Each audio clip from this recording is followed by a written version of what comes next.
Bibisitahin natin ngayon ang isang bayan sa Bulacan na hindi lang sikat sa makulay na kasaysayan, kundi pati na rin sa mga natatanging produkto. Dito, nagtagpo ang masarap na pagkain, ang biyaya ng tubig at ang husay sa lokal na sining. Sa video na ito, makikipagkwentuhan tayo sa mga lokal ng kalumpit na buong pusong nagtataguyod at nagpapakilala ng kanilang kultura ng sining.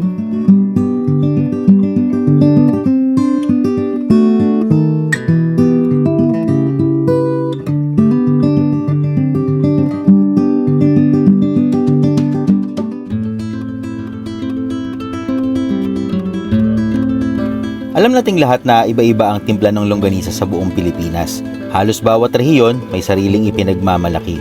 Pero dito sa Bulacan, may natatanging karangalan ng kalumpit longganisa. Higit pa sa masarap na almusal, ito ay isang mahalagang bahagi ng kanilang kultura at pamumuhay. Ang longganisang ito ay sagisag ng kanilang pagkakakilanlan. Isang pamanang patuloy na binibigyang buhay ng mga taga-kalumpit.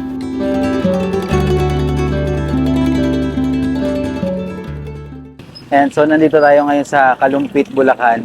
Pupuntahan natin isa sa mga matatagal nang gumagawa ng kalumpit longganisa. Halos 30 years na silang gumagawa.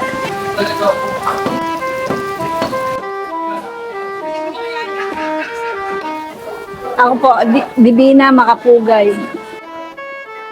May 33 years na. Kasi maliit pa yung mga anak ko eh. Mga anak ko mga professional na rin. Yun na lang bunso ang hindi nakakapagtapos. Pero third year college na. Meron po kasi kaming ninong sa kasal na in-invite akong magtinda ng karne sa palengke. Tapos naglolongganisa po sila hanggang sa nangatulong po kasi ako sa kanila eh. Tinuruan nila akong maglongganisa, magtinda. Hanggang sa natutunan ko, tapos bumukod kami ng pwesto. Binigyan nila ako ng pagkakataon na makapagsarili. Tapos po, ayun, gumawa na rin kami ng sarili naming longganisa.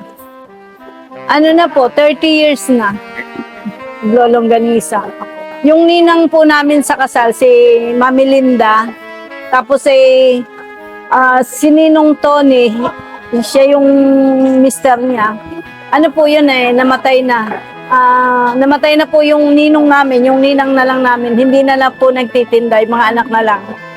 Nung nagsimula po kasi ako lang mag-isa. Kasi po ang mister ko, medyo nagtuturo po sa Bible study.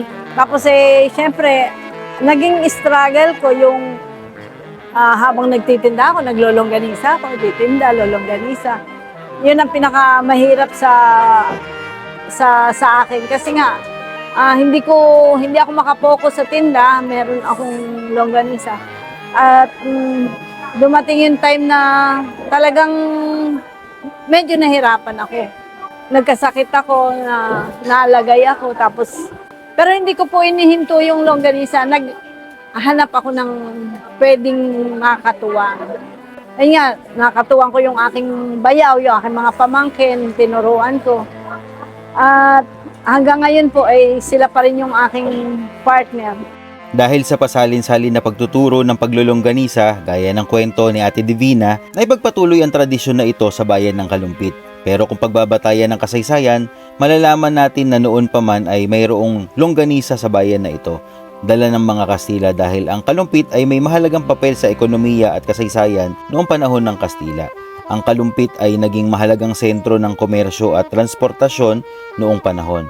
Ang Ilog Angat na dumadaloy sa Kalumpit at nagkokonekta sa mga karatig bayan tulad ng Pampanga at Manila Bay ay ginagamit sa pagdadala ng mga produkto tulad ng bigas, gulay at iba pang kalakal papunta at pabalik sa Maynila. Isa ito sa mga dahilan kung bakit ang Kalumpit ang unang bayan na itinatag ng mga Agustino noong 1572 bilang isang opisyal na bayan o pueblo ng mga Kastila. Samantala, ang probinsya ng Bulacan bilang isang hiwalay na unit o lalawigan ay formal na itinatag noong August 15, 1578.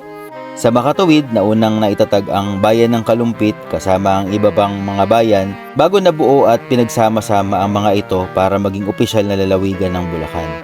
Ang posibilidad na ang Kalumpit Longganisa ay naituro lamang ng mga Kastila ay mayroong isang makatwirang historical na koneksyon. lalo na't sikat ang Kalumpit bilang maagang sentro ng kalakalan at kolonisasyon. Ang salitang longganisa ay nagmula sa salitang Kastila na longganisa. Ito ay tumutukoy sa pangkalahatang idea ng paggawa ng sausage gamit ang bituka at pagtimpla nito ng asin, suka at iba pang pampalasa.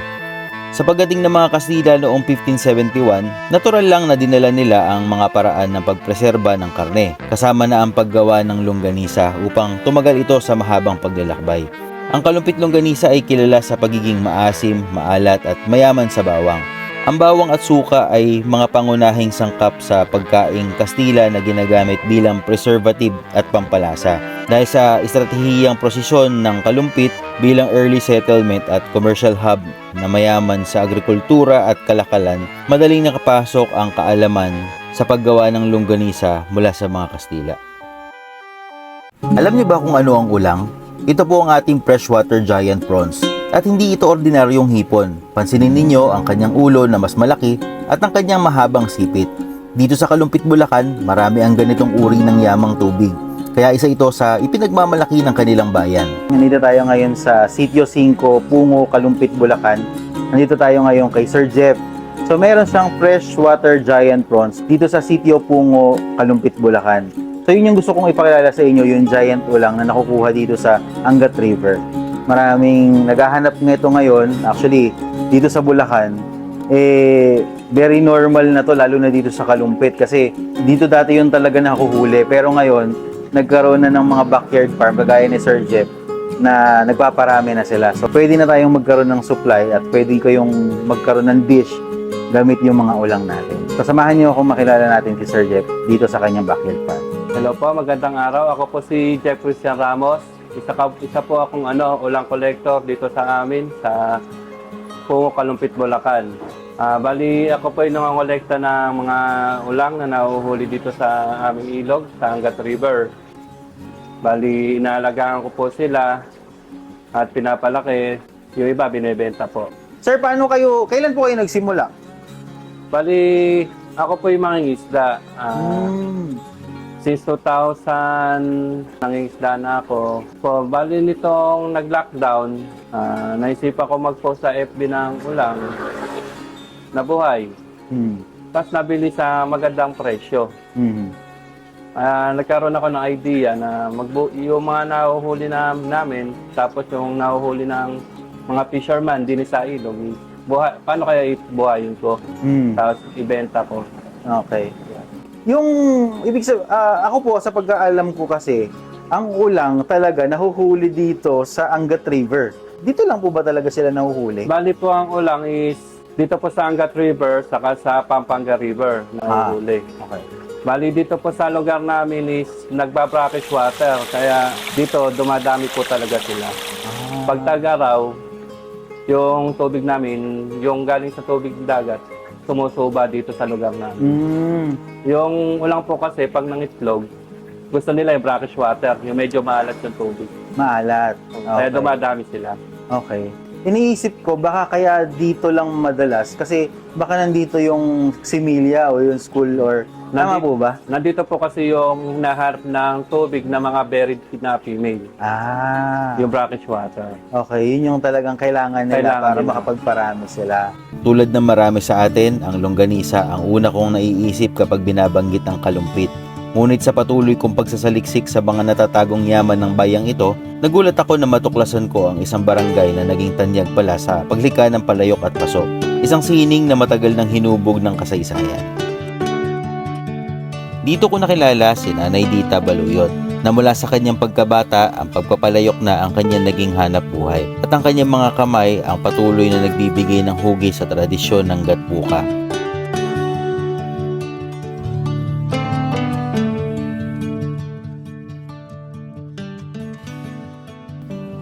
Gano'n na po kayo gumagawa niya, Nanay?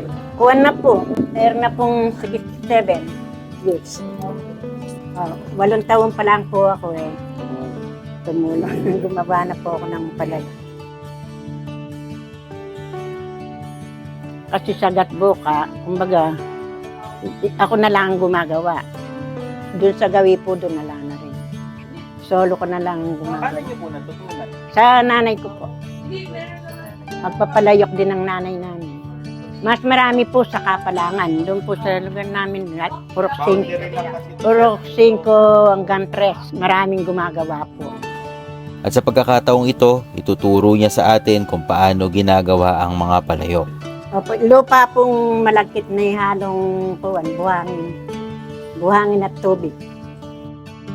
Ang malagkit na lupa na karaniwang nakukuha sa gilid ng ilog at ito ang pinagmulan kung bakit naging hanap buhay ang pagpapalayok sa Gatbuka dahil sa kanilang kinalalagyang malapit sa ilog.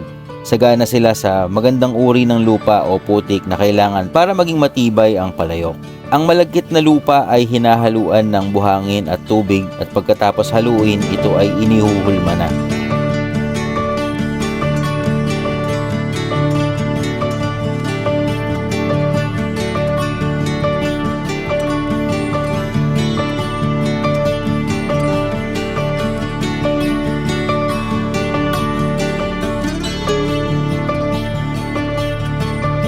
Tapos pinatutuyo po kapag tagulan, mahina pong matuyo. Pagka yung tagaraw, gagawa ko ngayon bukas, pwede yung matigas na. Pagkatapos mahulma, kailangan patuyuin ito ng isang araw, ngunit matagal pagka tag-ulan. Kapag bahagyang tuyo na, isasagawa na ang mahalagang proseso ng pagpupukpok. Gamit ang kahoy at bato, pinupukpok ang katawan ng palayok upang mas maging bilog at makinis ang ilalim at hugis nito. Ayan po, ganyan. Yung unang pukpok po nire, para mahubog po. Sa oras na maging perpekto na ang hulma, handa na itong lutuin sa horno upang maging matibay na palayok. Dito po, pagka po nagluto sila, lalagyan po ng apoy 3:00 ng hapon. Tapos po, ayun, magdamag na yung apoy sa ilan. Bukas, pwede na po, luto na po. Sa kuwan po, sa ibaba. Ibig sabihin, direct po yung apoy. Po ba siya? May mga, ayan po, mga butas po yan. Lalagyan po ng kahoy. Lalagay po So yan. parang hindi, ang nai-imagine ko po kasi parang pag yun na-close siya. Ay, pinapasok yung... siya, hindi Yung bumagsak. latest ngayon, sir, gano'n. Ito yung luma pa rin. Di, Open sinasabi, kuwan yun, yun sa paso. Paso. Paso yun. siya. Paso. Opo, mga paso po yun. Iyan, kuwan po yan. So, ano po siya, parang nasa gilid yung apoy niya, tapos ito, the rest, lalagyan niya po ng Opo. Yung kahoy. Lalagyan ng yero sa taas, no? Oo, yero. Tatakpan yung yero. so para dun sa kumulog. Opo, Yun yung opo. Tapos niya, ito yung sir, may mga Tapos, Ano yung... ito ang sample ng mga finished product na palayok pagkatapos sa horno o oven. Lubos ako natutuwa dahil personal ko nasaksihan at natutunan ang proseso ng pagpapalayok. Hindi natin maikakaila, ito talaga ang isa sa mga sinaunang gamit sa kusina ng mga ninuno natin. Subalit, nakakalungkot isipin na dahil sa pag-usbong ng makabagong teknolohiya at mas mabilis na alternatibong kagamitan sa pagluluto, unti-unti na itong nalilimutan. Kaya naman, sa pagkakataong ito, direkta kong tinanong si Nanay Dita, ano po ba ang dahilan at bakit halos nawala na o kumunti na ang mga pagpapalayok dito sa Di Gatbuka? po, kung baga nagibang negosyo na yung mga kuwanta, yung magpapalayok. Saka matanda na rin po. Pero marami pong marunong. no, kaya lang po baga hindi siguro. Opo, hindi na perming... Pero marami pa rin pong bumibiling palayok. Minsan meron akong order, yung medyo malaki-laki dyan.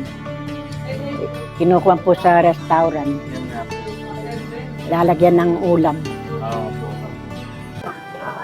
Actually po, yun yung talagang ipinupromo ng aming mga mayor, yung nagiging mayor. Kasi nga po, doon nakilala yung kalumpit. Kailangan pong gawin namin yung pinaka main menu ng kalumpit. Kasi yun talaga yung magdadala doon sa amin. Kumbaga, dala-dala yung bayan ng kalumpit doon sa menu na yun. Pinakamaganda po, maraming natutulungan tao doon sa paggagawa ng longganisa. Kahit po maliliit na mamamayan, natutulungan po ng longganisang kalumpit.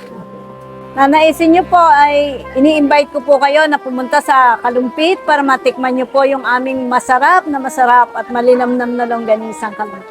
talaga pong dinadayo at nais po namin na matikman ninyo yung longganisang kalumpit na ipinagmamalaki ng bayan ng Kalumpit. At nakakarating pa po yan sa iba't ibang bansa.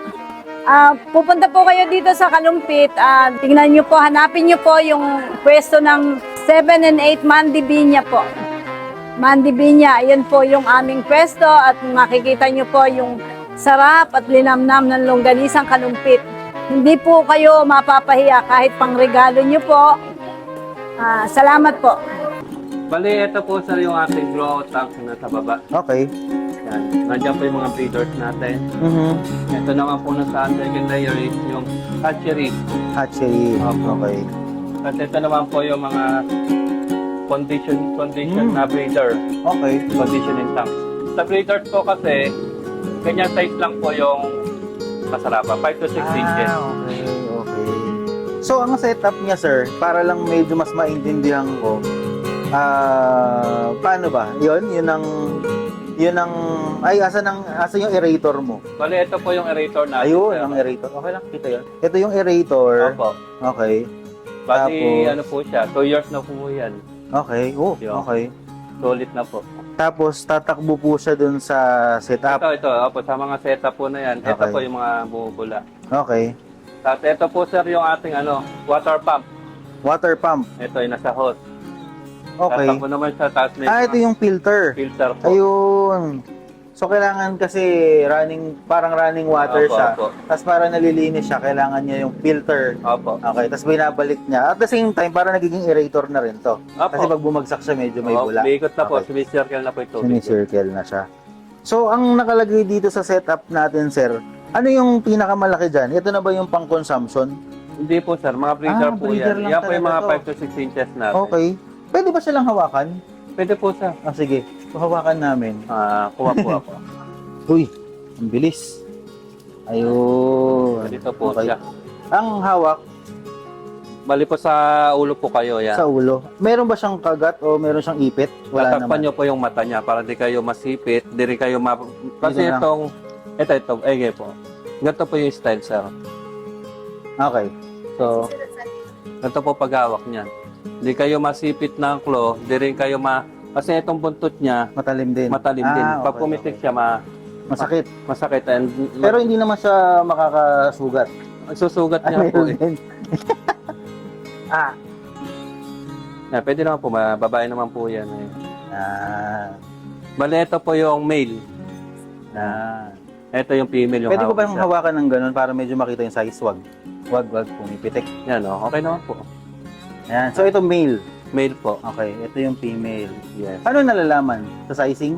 Sa size, katawan. sa katawan, tapos makikita nyo yung tiyan niya. Yung tiyan nito is, pag inano mong ganon, ano siya, malaman. Tapos, pa-triangle yung shape. Pa-oblong yung shape niya, nakabuka. Then, pag yung pinisil mong ganon malalim, Okay. ibig sabihin na lagayan nyo ng egg yun. Okay. Okay. Sige, baka, di ba sila nai-stress?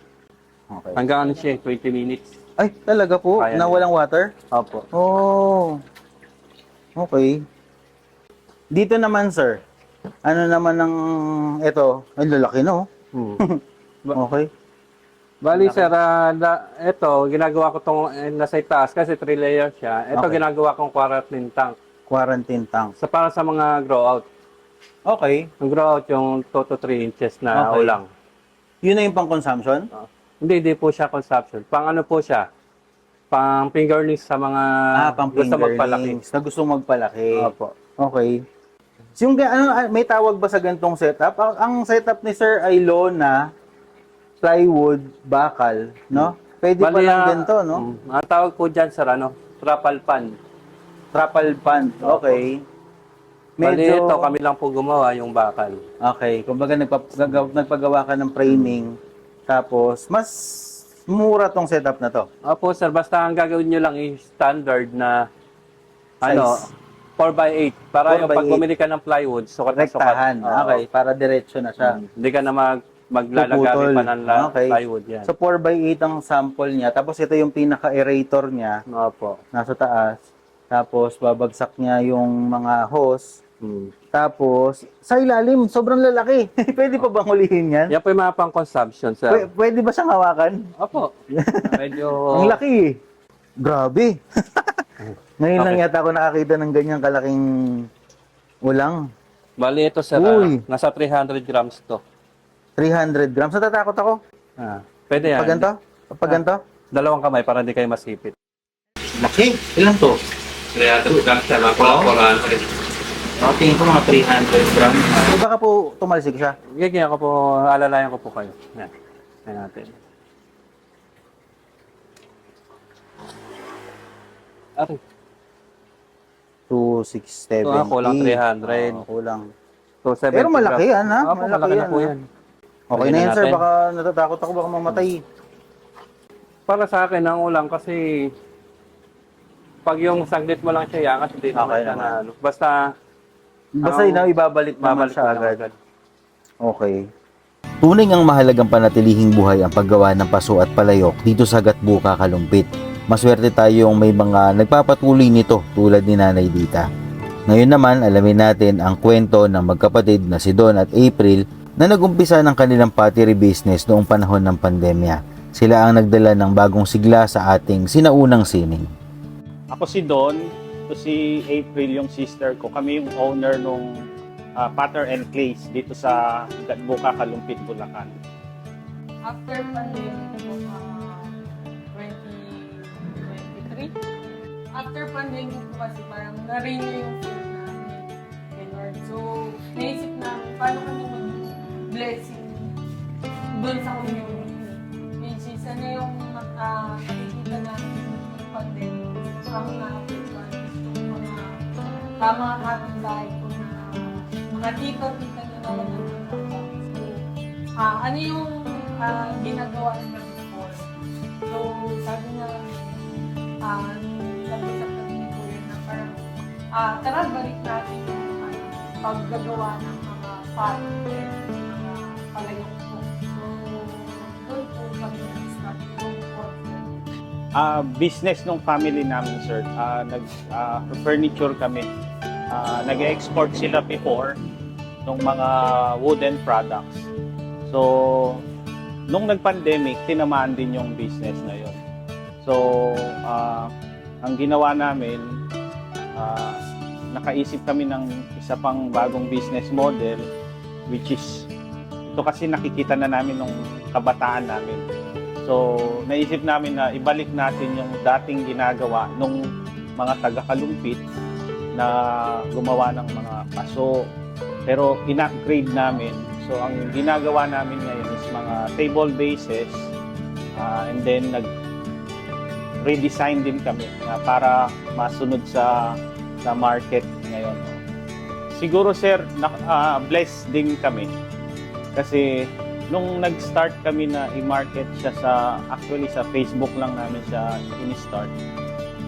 Meron kaming nakuwang order na medyo bulk. So doon nag-start. Parang nakita namin na okay pala. Merong mga taong naghahanap ng mga ganito pang product. So maganda yung naging idea kasi siguro gumanda na yung ng Pilipinas. So marami ng mga resort na nagtayo, parang Airbnb din, meron kaming client, merong usually mga resort and then yung mga designer. So yun yung mga naging market namin. So, kamusta po yung business ngayon? Saan na ba nakakarating tong inyong business na ulang? Bali, sir, nakarating na po sa Luzon is Ilocos hanggang Bicol. Bali, nakarating na din po sila ng Leyte. Okay. Tapos Bacolod, saka Iloilo. Normally, ano po ang nagiging customer ninyo?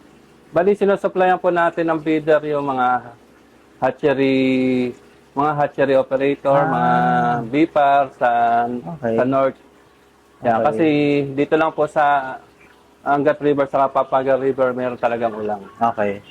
So, ngayon, nagbebenta rin po kayo ng mismong meat or yung pinakaulang? Opo, sir. Pang-consumption natin, yung mga bigger size, Mhm. yan, pang-consumption natin yan. Okay. Binibenta natin. Okay.